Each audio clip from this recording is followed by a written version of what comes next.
ابو سعید کہتے ہیں کہ رسول اللہ صلی اللہ علیہ وسلم جنوں اور انسانوں کی نظر بد سے پناہ مانگا کرتے تھے، یہاں تک کہ معوذتین نازل ہوئی، قل اعوذ برب الفلق، قل اعوذ برب الناس. جب یہ نازل ہوئی تو آپ نے یہ پڑھنی شروع کر دی اور باقی چیزیں چھوڑ دی. تو اس کے لیے بہتر یہی ہے کہ انسان ہر نماز کے بعد معوذتین پڑھے، کیونکہ یہ ایک طرح کا دم ہوتا ہے، یعنی معوذتین کا پڑھنا.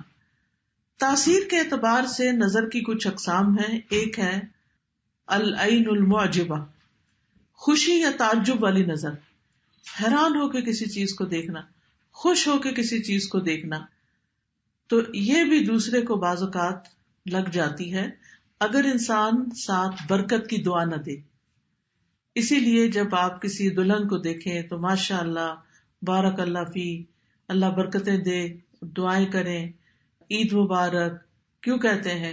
کیونکہ جب دیکھتے ہیں کہ اچھے کپڑوں میں ہے انسان، اچھا حال حلیہ ہے، تو دوسرے کو فوراً مبارک دی جاتی ہے تاکہ وہ انسان کی شر سے محفوظ رہے.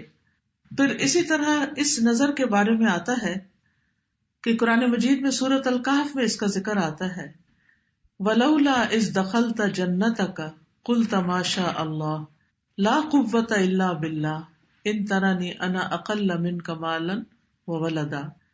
اور جب تو اپنے باغ میں داخل ہوا تو تو نے کیوں نہ کہا کہ جو اللہ نے چاہا، ماشاء اللہ لا حول ولا قوت الا باللہ. اگر تو مجھے دیکھتا ہے کہ میں مال اور اولاد میں تجھ سے کم ہوں. تو یہ آگے قصہ چلتا ہے. تو اس شخص کے باغ کو بھی نظر لگی تھی جس کی وجہ سے باغ سارا جل گیا تھا.